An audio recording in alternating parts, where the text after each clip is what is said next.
इस वैक्स के जो रिजल्ट है ना वो बहुत है। मेरी गाड़ी मेरा बाइक इसी से चमकते हैं और अभी थोड़ी देर में जब मैं वैक्स उठाऊंगा तो so guys applying the wax, not a pro at it, काफ़ी सारी गलतियाँ होंगी, थोड़ा सा माफ़ कर देना प्लीज़। अभी जैसे इसके ये वाले पैनल्स हैं इस पर ये मारते हैं ज़रा। इलेक्ट्रिक स्कूटर्स ने कभी सेंस नहीं बनाई थी अनटिल रिसेंटली। जैसे पेट्रोल महंगा हुआ मुझे याद आया मेरे पास तो एक स्कूटर है और मेरे दोस्त मुझे आके कहते थे तेरियां तो मौजां लगी ना, तेरे कोल स्कूटर है, तेनू की टेंशन है। And then it hit me कि यार बात तो ठीक कर रहे हैं वो। अब वो बात ठीक कर क्यों रहे हैं? इस स्कूटर की वजह से मेरी गाड़ी एक पार्किंग में परमानेंटली पार्कड है, हफ्ते में सिर्फ एक आध दिन निकलती है। मेरा मोटरसाइकिल भी बहुत कम चलता है और ये स्कूटर बहुत ज़्यादा चलने लग गया है। इसको मैंने ख़रीदा था पिछले साल सितंबर में। सितंबर से लेके फरवरी तक ये टोटल चला 1200 किलोमीटर। मार्च और अप्रैल में ये चल चुका है तकरीबन 1945 किलोमीटर। यानी कि जो लास्ट 2 मंथ्स हैं उनमें मैंने इसको दबा के चलाया है। मेरा बाइक गाड़ी दोनों पार्कड हैं। अभी पाकिस्तान में सिचुएशन ये है कि पेट्रोल ने एक दफ़ा बहुत बड़ी जंप मारी, फिर थोड़ा सा नीचे आया, अभी 366 रुपये पे है। इलेक्ट्रिक स्कूटर जितने भी थे वो 10 से 15 हज़ार रुपये महंगे हो चुके हैं और जनाब अली एक हाइप क्रिएट हुई है मार्केट में। जो 1500 स्कूटियाँ बना रहा था एक महीने में, उसके पास 8000 स्कूटर्स का ऑर्डर आ गया है और वो उनको लग रहा है कि उनकी प्रोडक्ट में बहुत जान है, उनकी सेल्स एंड मार्केटिंग में बहुत जान है। But this is just market का गैप, एक हाइप है जो थोड़े अरसे के लिए। पर स्कूटर स्टिल सेंस बनाता है। कैसे? मैं आपके साथ अपनी स्टोरी शेयर कर रहा हूँ। Initially when I bought it तो मुझे लग रहा था कि यार ये मैंने गलती कर दी है, ये कोई वैल्यू फॉर मनी किस्म की प्रोडक्ट नहीं है, क्योंकि मैं इसको इस्तेमाल नहीं कर रहा था। घर पे स्कूटर खड़ा देख के खून जलता रहता था कि ये मेरे पैसे फंसे हुए खड़े हैं और ये चल नहीं रहा और इसकी बैटरियां फारिग हो जाएंगी। फिर मुझे एक दोस्त ने मशवरा दिया कि भाईजान गाड़ी करो खड़ी, बाइक भी करो खड़ा और इसको लेके आप घूमना फिरना शुरू करो। स्टार्ट में थोड़ा सा मसला होता था, लोग ऐसे देखते थे जैसे मैं एलियन हूँ, पता नहीं किस चीज़ पे आ गया हूँ। बट अब आहिस्ता आहिस्ता सारे बंदे कम से कम ये ज़रूर पूछते हैं भाई कितने के लिए, एक चार्ज में कितना चलती है, कितनी बिजली कंज्यूम करती है, इसको मेंटेन कहाँ से कराते हो, वगैरह वगैरह। यानी कि क्यूरियोसिटी बढ़ती जा रही है। क्यूरियोसिटी के साथ एक चीज़ जो और इंक्रीज़ हो रही है वो स्कूटर के अंदर मेरा कॉन्फिडेंस है। लाहौर में जो बारिशें हुई थी उसमें मैंने इसको एक्सटेंसिवली चलाया है। इतना एक्सटेंसिवली चलाया है कि इस बेचारे की आप हालत देख सकते हो। अभी जाते हैं इसको वॉश वगैरह भी कराते हैं और आप लोगों को बताते हैं कि इसको वॉश कराना बिल्कुल सेफ़ है। इसकी जो डिग्गी है वो बहुत ज़्यादा अकोमोडेटिंग है। डिग्गी पता नहीं इसको कहना चाहिए, यानी बूट स्पेस। इसके अंदर पॉलिश पड़ी है, इसका कुछ पार्ट पड़ा है, एक मेरा विंड ब्रेकर पड़ा हुआ है, इसका चार्जर पड़ा है, इसके अंदर ना एक हेलमेट भी आ जाता है। मुझे तो ये काफ़ी मुनासिब लगता है। इसका जो फ्लोर बोर्ड है इस पर मैं गैस का सिलेंडर भी रख के भरवाने चला जाता हूँ, पानी का कैन भी भरवा के ले आता हूँ। जो चीज़ मुझे लानी होती है इसके ऊपर मैं लाता हूँ और ये चूँ भी नहीं करती, क्योंकि ये बिजली पे चलती है ना, इसलिए चूँ नहीं कर सकती। अब ऐसा नहीं है कि हर चीज़ की बड़ी स्मूथ सेलिंग थी, बीच में मुझे भी मसला आया। एक दिन हुआ ये कि मैंने इसको चार्जिंग पे लगाया, किसी ने चार्जर बंद कर दिया। मैं सुबह उठा तो स्कूटर चार्ज नहीं था मेरा। इन स्कूटर्स के साथ जो ग्रीफेन वाले होते हैं आपको ओवरनाइट चार्ज करना पड़ता है और ये आपकी हैबिट बन जाती है। लाइक मैं इसको 11 बजे चार्जिंग पे लगाता हूँ और फजर के टाइम उतारता हूँ, क्योंकि रेगुलर इस्तेमाल कर रहा हूँ और डेली का जो इस्तेमाल है तकरीबन 45 से 50 किलोमीटर है। इसको मैं 6 से 7 घंटे देता हूँ ताकि फुली चार्ज हो। फजर के टाइम जब आप उठते हैं तो आप देखते हैं कि चार्जर इसका ग्रीन हुआ होता है, यानी कि बैटरी फुल चार्ज है। इसके चार्जर के अंदर कट ऑफ होता है, यानी कि बिजली बैटरी को नहीं जा रही होती, बैटरी ओवर चार्ज नहीं होती, वो वाला मसला नहीं होता। तो किसी ने पीछे से चार्जर बंद कर दिया। मैं उठा और मैंने देखा मेरा तो स्कूटर चार्ज नहीं है, मैं परेशान हो गया। फिर मैंने ईवीएन कॉल की, उन्होंने कहा आप सर्विस सेंटर आ जाओ। वहाँ गए, हमने बैटरियाँ चेक की, बैटरियाँ थोड़ी वीक उस वक्त लग रही थी क्योंकि वो चार्ज नहीं थी। तो फिर बैटरियाँ हमने चार्ज की प्रॉपर और अल्लाह का शुक्र है उसके बाद कोई मसला नहीं हुआ। ग्रीफेन बैटरी वाले जो स्कूटर्स हैं उनको आपको चार्ज भी करना पड़ता है और इस्तेमाल भी करना पड़ता है, फिर वो ठीक रहते हैं। अब ग्रीफेन अगर इतनी ही बुरी है तो स्कूटर्स में लग के क्यों आती है, यह भी आपको बताता हूँ। इन स्कूटर्स के फ्लोर बोर्ड के अंदर 6 बैटरी मौजूद हैं जिनसे वो एक बैटरी पैक बनाते हैं, यानी 72 वोल्ट 32 एम्पेयर। ये इसके बैटरी पैक का साइज़ है और पीछे 1000 वाट की मोटर है। अब जब चाइना में आप स्कूटर लेते हैं तो स्कूटर आपको मिलता खाली, उसके अंदर कोई बैटरी नहीं होती। आप अपनी मर्ज़ी से lead acid, dry, gel battery, lithium battery, graphene battery जो आपके बजट में आती है वो वाली बैटरी डलवाते हैं। हर बैटरी के अपने प्रोज एंड कॉन्स होते हैं और पाकिस्तान में लोग ग्रीफेन पसंद करते हैं। आप लोगों को याद होगा जोल्टा ने जनाब अली इलेक्ट्रिक बाइक का जो टेस्ट था आवाम का वो ख़राब कर दिया था। लोगों को समझ नहीं आ रही थी, लोगों को लग रहा था ये धोखा है। तो लेड एसिड बैटरी से बेहतर है ग्रीफेन बैटरी। अभी प्रॉपर ग्रीफेन बैटरीज नहीं है, इनके कैथोड और एनोड के ऊपर उन्होंने जनाब अली ग्रीफेन की कोटिंग की हुई है और उसको नाम दे दिया ग्रीफेन बैटरी या gold graphene battery. But performance is quite nice. इस स्कूटर को अगर मैं सेकंड मोड पे अकेला चलाऊँ तो हम प्रिटी मच श्योर के 75 से ज़्यादा की मुझे रेंज देगी, क्योंकि डबलिंग के साथ और थर्ड मोड पे जिसमें ये टॉप स्पीड इसकी 50-51 किलोमीटर होती है, तकरीबन 55 तक दे देती है आराम से लोड के साथ, डबलिंग के साथ। अनलाइक पेट्रोल वाले मोटरसाइकिल, इन पर जब लोड पड़ता है इनकी परफॉर्मेंस डिफ़र करती है, रिजल्ट डिफरेंट आते हैं as compare to petrol bike. ये एक बहुत बड़ा फ़र्क है इनके अंदर। पर द फैक्ट कि ये वाटर प्रूफ हैं, इनमें पानी नहीं जाता, आप इनको बारिशों में चला सकते हैं और आप इजीली इलेक्ट्रिक्यूट हुए बगैर इनको एंजॉय कर सकते हैं। ये एक बड़ी मज़ेदार किस्म की चीज़ है, कुछ छोटे छोटे मसाइल के साथ। मसला इसको कहना चाहिए या नहीं है, जो 10 इंच का रिम आपको नज़र आ रहा है ना, जितना छोटा रिम होगा चलाने में उतनी दिक्कत पेश आएगी। हम जो बाइक चलाने वाले हैं 17-18 इंच के रिम्स वाले, जब खड्डे में बाइक लगता है उसका बिहेवियर और होता है। 10 इंच का स्कूटर जब खड्डे में जाता है ना, एक दफ़ा आपको लगता है कि गई भैंस पानी में। दूसरा जो टेलीस्कोपिक फोक्स हैं, इसकी फोक्स की लेंथ आपको नज़र आ रही होगी यहाँ पर, ठीक है। ट्रैवल कम है जिसकी वजह से ज़ोर का खड़कता है और प्लास्टिक बॉडी होने की वजह से खड़खड़ जो है ना बहुत ज़्यादा है इसके अंदर।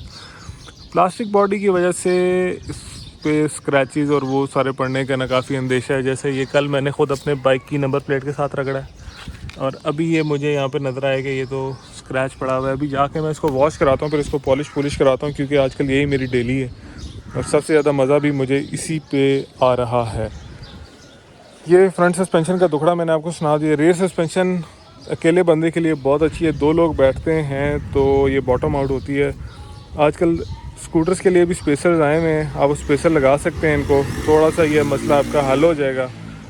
बाकी इस स्कूटर की बहुत सारी वीडियोस मैं बना चुका हूँ एंड आई थिंक ये अपनी कैटेगरी के अंदर बेस्ट लगता है मुझे। बेस्ट क्यों लगता है? क्योंकि ये 1000 वाट का है। 1000 what is just like 70 cc और ये तकरीबन 2.5 यूनिट के करीब लेता है फुल चार्ज होने में और 70 रुपये का यूनिट है, तो आप हिसाब लगा लो ये तकरीबन चार्ज होता है अराउंड 170 रुपीज़ और उसमें मैं तकरीबन 55 से 60 किलोमीटर आराम से चल लेता हूँ और अपने डेली रूटीन के सारे काम कर लेता हूँ। Plus it is very easy to maintain. अभी तक अल्हम्दुलिल्लाह सिर्फ हवा ही भराई है, पंक्चर नहीं हुआ, कोई मसला नहीं आया और तकरीबन 1950 किलोमीटर में एक दफ़ा सर्विस सेंटर गया, वो भी बैटरीज चेक कराई हैं अपनी तसल्ली के लिए।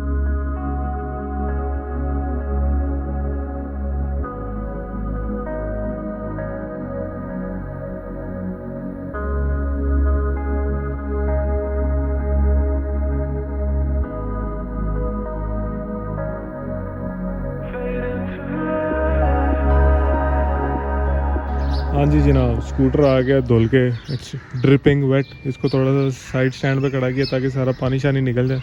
जब भी आप अपने ईवी को या किसी रेगुलर बाइक को धुलवाएं तो उसको थोड़ा सा चलाएं ज़रूर। मैंने भी इसको थोड़ा सा चलाना है।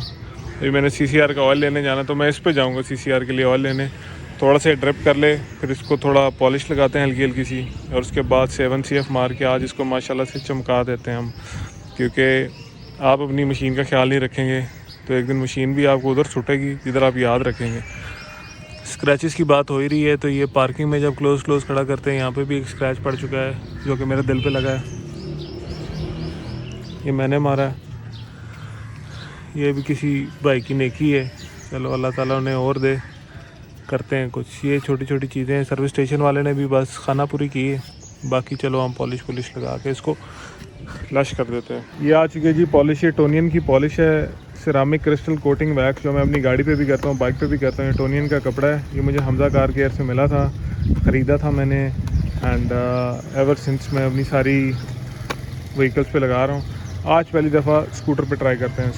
So guys, applying the wax, not a pro at it. काफ़ी सारी गलतियाँ होंगी, थोड़ा सा माफ़ कर देना प्लीज़। हाय अभी एप्लीकेटर गिर रहा था नीचे, एप्लीकेटर नीचे गिर रहा, एप्लीकेटर फारे। फिर ये एप्लीकेटर में इतना गंद आ जाएगा।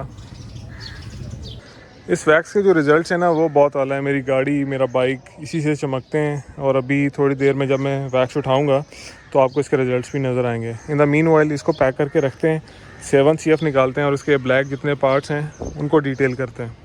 तो अब बारी है 7 CF की। जैसे इसका पिछला मड गार्ड आप देख रहे हो ड्राई हुआ है, ग्रे हो रहा है, उसको ब्लैक करेगा। बाकी इसके ब्लैक बॉडी पार्ट जितने हैं उनको साफ़ करेगा, ब्लैक करेगा, टायर शाइन कराएगा।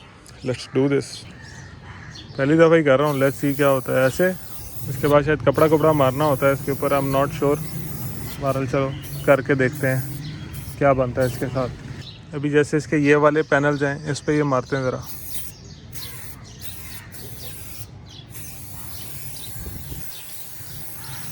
भाई मैंने पूरे स्कूटर पे ये 7 CF मार दिया है। अभी मैं इसको रखने लगा हूँ डिग्गी में, पॉलिश उठाते हैं, फिर पूरे स्कूटर पे कपड़ा मार के आपको लुक चेक कराते हैं क्या लुक निकली है। अच्छा, ये कपड़ा जो है इससे मैं पॉलिश उठाने लगा हूँ। ये कपड़ा भी मुझे हमज़ा कार केयर से ही मिला था, दानिश से मैंने लिया था ये, एंड कपड़ा वॉज अ गिफ्ट। पॉलिश जो है वो बहुत ही रीज़नेबल है। मैं हमज़ा कार केयर का लिंक डाल दूँगा, आप इंस्टाग्राम पर उनसे पूछ लेना। एंड ये अपना आप नज़र आने लग गया भाई इसके अंदर। डिटेलिंग वाला जो चस्का है वो हम पाल तो नहीं सकते, बहरहाल ये है कि बड़े मज़े की लग रही है फीलिंग जब आपको अपना आप इसके अंदर नज़र आना शुरू हो जाता है। नाइस। अब आ जाएं स्कूटर के फ्रंट पे, फ्रंट से उठाते हैं पॉलिश को आपने इतना भी टाइम नहीं दे देना वैक्स हो के वो जम ही जाए। वैक्स करता क्या है, ये वैक्स एक हाइड्रोफोबिक लेयर बनाता है इसके ऊपर, और अगर कल को पानी भी गिरे इसके ऊपर तो वो बह जाएगा, इससे फ़ौरन से चिपकेगा नहीं। This is the plus point. वैसे डीप क्लीन की ज़रूरत है मेरे स्कूटर को ना, डिटेलिंग की। इसको भी लेके जाएंगे हमज़ा कार केयर पे कभी। जैसे वो ऑल्टो को माशाल्लाह ये स्प्रेस कर देते हैं, इसको भी कर देंगे। अभी ये चेक करो आप। हाँ जी, की हाल है, ठीक हो? नज़र आया आपको भाई का अक्स? सर्विस स्टेशन वाले ने भी ना वैसे गोंगलुओं से मट्टी ही झाड़ी है। फाइनली दोस्तों स्कूटर चमक गया, मेरे बाजू थक गए, मेरे साह चढ़ गया, but well worth it. Let me show you guys. So here you go guys, ये अपना एवियन जॉय फुली पिम्प्ड, साफ़ सुथरा, नीट एंड क्लीन जितना कर सकता हूँ मैं, और जितना प्रेजेंटेबल इसको बना सकता हूँ। ठीक है जी, स्कूटर वॉश कराया है, पॉलिश किया है, 7 CF मारा है। स्कूटर माशाल्लाह चमचम करने लग गया है, क्योंकि बेचारा अब डेली चलता है, पार्किंग वगैरह में खड़ा होता है तो स्क्रैचेस आने लग गए हैं इसके ऊपर। एक दोस्त था मेरा, वो कहता था PPF करा लो, उस टाइम पे नहीं कराया। हाँ, मेरा ख्याल है it's too late. So boys, ये थी आज की वीडियो। इसमें मैंने आपको बताया कि why scooter still make sense, पावे वो ग्राफीन वाले क्यों ना हो। अभी के जो हालात हैं, ये पाकिस्तान में स्कूटर पे 70 किलोमीटर ट्रैवल करना आपको पेट्रोल पे 70 किलोमीटर ट्रैवल करने से सस्ता पड़ता है, काफ़ी सस्ता पड़ता है।